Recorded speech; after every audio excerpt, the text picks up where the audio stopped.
मल्लिकार्जुन खड़गे के आवास पर आने वाले चुनाव को लेकर कैसे देखते हैं बैठक को? क्या लग रहा है आगे का बिहार चुनाव जो है अलायंस किस तरीके का देख रहे हैं आप? देखिए, बिहार में आज जो बैठक हुई है कांग्रेस के राष्ट्रीय अध्यक्ष जी के साथ में और बिहार में नेता विरोधी दल आदरणीय श्री तेजस्वी यादव जी के साथ जो बैठक हुई है, अभी मैंने टीवी में देखा है कि बैठक हुई है और बैठक बहुत ही सफलतापूर्वक बैठक हुई है और अच्छी शुरुआत है। बैठक होना चाहिए। और हमारी तो राय यह है कि जैसे एनडीए गठबंधन में पांचों दल मिल करके और पूरे बिहार का लोग भ्रमण कर रहे हैं, उसी तरह से इंडिया गठबंधन में भी जो एलाइज पार्टनर है, जिससे आपकी कल भविष्य में आप समझौता करिएगा, आपके गठबंधन में जो लोग रहेंगे, निश्चित रूप से इस महीने के अंत तक उस गठबंधन के लोगों को बैठक बुला करके और एक प्लानिंग के तहत पूरे बिहार में 38 जिला में एक साथ एकजुट होकर के 38 जिला पे जाके जनता के बीच में हम अपनी बात को रखें कि हमारा गठबंधन का ये सिद्धांत है, ये नीति है, हमारा ये संविधान है, हम इस ढंग से करने जा रहे हैं। दलित के लिए क्या करेंगे, अकलियत के लिए क्या करेंगे, ऊंची जाति के जो गरीब लोग हैं उनके लिए क्या करेंगे, अति पिछड़ी जाति के लिए क्या करेंगे। एक बनना चाहिए, पूरे बिहार का मैप बनना चाहिए और उसके आधार पर एनडीए गठबंधन की तरह ही इंडिया गठबंधन को भी अग्रसर होकर के और आगे बढ़ना चाहिए। अभी 6 महीना समय है, समय अभी बहुत है, लेकिन समय जाते भी देरी नहीं लगता है। ये अच्छी शुरुआत है। आज पहली बार केंद्र में दिल्ली में कांग्रेस और आरजेडी नेताओं की एक बैठक हुई है और बैठक जो हुई है बहुत सौहार्दपूर्ण वातावरण में बैठक हुई है। और जैसा आपने कहा कि 17 को पटना में बैठक है, ये अच्छी शुरुआत है और वो बैठक होना चाहिए। अब आप एनडीए से अलग हो गए, 17 को पटना में बैठक है, कोई अभी तक आपको इनविटेशन या आप चाहते हैं कि आप भी उस बैठक में शामिल हो जो बैठक? नहीं, देखिए, अभी कल तो मैंने घोषणा किया है कि मैं एनडीए गठबंधन से अपना नाता तोड़ लिया। अब हमारी पार्टी है, हमारी पार्टी का जो फैसला हुआ है, हमारे पार्टी के बड़े बड़े लोग हैं, संसदीय बोर्ड के राष्ट्रीय अध्यक्ष आदरणीय सूरजभान सिंह जी हैं और पार्टी में अभी हम 3 सांसद हैं, जैसे हम हैं, प्रिंस राज जी हैं और चंदन सिंह जी हैं।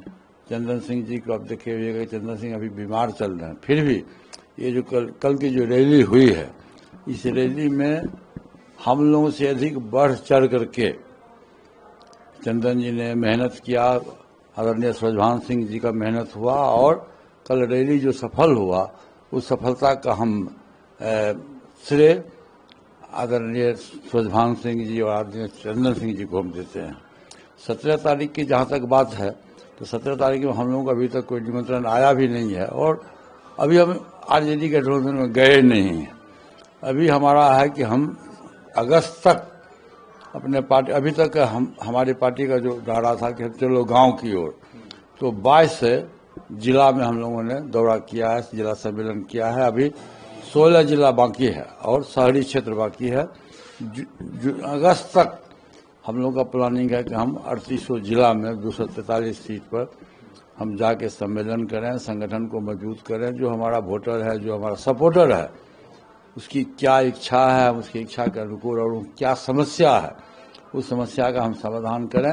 और जब समय आएगा, जब चुनाव का बहुत नज़दीक समय आएगा, तो फिर हमको जिस गठबंधन के साथ है, आपको लगता है कि आरजेडी के साथ, इंडिया अलायंस के साथ मिलकर एनडीए को रोका जा सकता है बिहार में? अब देखिए, पूरे देश में 2 ही गठबंधन है।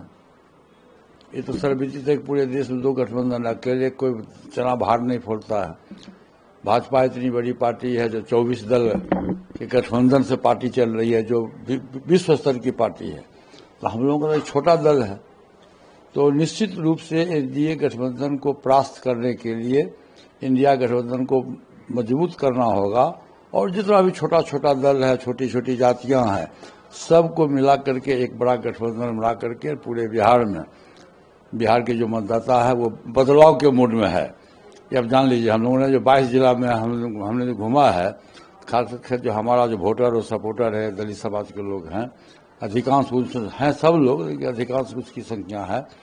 तो हम लोगों ने देखा है कि सभी लोग बदलाव की ओर है और खास करके दलित समाज जो हमारा है, वो अभी एनडीए गठबंधन से नाराज है। आपने देखा होगा कि ऐसे 2 महीना पहले लोकसभा में माननीय गृह मंत्री जी का जो बयान आया, बाबा साहब भीमराव अम्बेडकर को अपमानजनक शब्द का उन्होंने इस्तेमाल किया। आज पूरा देश मना रहा, बाबा साहब भीमराव अम्बेडकर की जयंती मना रहा, लेकिन उसका असल उत्तराधिकारी, असल अधिकार हम लोग को है, क्योंकि हम लोग दलित परिवार से आते हैं। बाबा साहब भीमराव अम्बेडकर का जो सपना था कि समाज के शोषित, पीड़ित, दलित सामाजिक दृष्टिकोण से, आर्थिक दृष्टिकोण से, शैक्षणिक दृष्टिकोण से जो दल, जो जात कमजोर है, उसको समान कोटा में हम कैसे लावें, उसी के आधार पर संविधान में आरक्षण की सुविधा दी गई। और उस समय, आज से जिस समय से संविधान बना था, उस समय में देश में छुआछूत की भावना थी, और संविधान बनाने वाले बाबा साहब भीमराव अम्बेडकर के साथ भी घटना घटी थी, उनसे भी लोग छुआछूत मानता था। तो उस खाई को बराबर करने के लिए उन्होंने देश में आरक्षण की सुविधा दी, और ये कहा कि जब तक हम सामान्य कोटि के स्तर पर नहीं पहुंचते हैं, तब तक ये आरक्षण की सुविधा मिलनी चाहिए।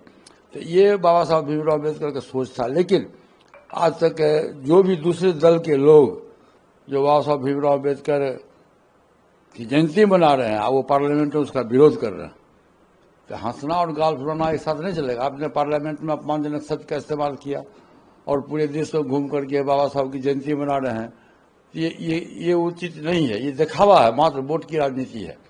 और हम लोगों ने जो कल किया है, ये हम शुरू से ही हम लोग करते आए हैं। जब से हमारी पार्टी बन रही है, 2020 से पार्टी बन रही है, उस समय से लेकर आज तक प्रत्येक साल हम लोग बाबा साहब भीमराव अम्बेडकर जी का जयंती मनाते हैं, और उनको हम लोग सम्मान के साथ, आदर के साथ इस भगवान मानते हैं।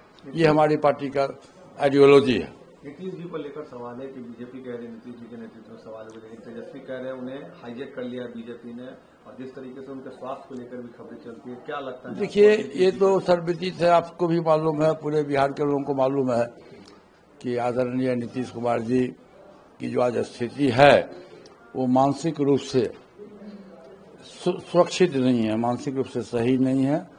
और जो उनका एक्शन होता है कभी कभी सभा में, मीटिंग में, किसी को बाला पहना देना, किसी को पैर छू के प्रणाम करना, इससे साफ जाहिर होता है कि वो मानसिक रूप से सही नहीं है, स्वस्थ नहीं है। और बीजेपी का तो आपने उदाहरण देखा है कि महाराष्ट्र में क्या हुआ। महाराष्ट्र में जिसके नेतृत्व में चुनाव लड़ा गया, सहयोगी दल के नेतृत्व में चुनाव लड़ा गया, और जब समय आया तो उसको हटा करके भाजपा अपना मुख्यमंत्री को उम्मीदवार दिया। तो मुझको लगता 100% भाजपा के द्वारा ये खेल खेला जाएगा। चुनाव के बाद अभी चुनाव लड़ा जाएगा नीतीश जी के नेतृत्व में, नीतीश जी के नाम पर, और जब चुनाव के बाद यदि बहुमत मिलेगा, जब बहुमत मिलने की संभावना नहीं है, यदि बहुमत मिलेगा तो निश्चित रूप से महाराष्ट्र की पुनरावृत्ति होगी। एक आखिरी सवाल, चिराग पासवान का क्या देख रहे हैं वजूद आप इस चुनाव में? देखिए, उसमें मेरा कोई कमेंट्स नहीं है। चिराग पासवान के संबंध में हमारे भतीजा प्रिंस राज जी हैं, प्रदेश अध्यक्ष हैं, वो बार बार बयान देते हैं, वो लोग अपना बोलेगा। चिराग पासवान क्या करेंगे नहीं करेंगे, उससे मेरा कोई लेना देना। एनडीए में है, पिछली बार अकेले लड़े थे। एनडीए में, हम एनडीए के विरोध में है, तो स्वाभाविक है टकराव होगा। जब दो ही धारा है देश में, तो एनडीए में है और हम एनडीए के विरोध में है, हमारा उम्मीदवार होगा, तो टकराव तो होगा। अब बिहार की जनता को फैसला करना है, खास करके जो हमारा वोट बैंक है उसको फैसला करना है कि हम इधर जाएं कि उधर जाएं।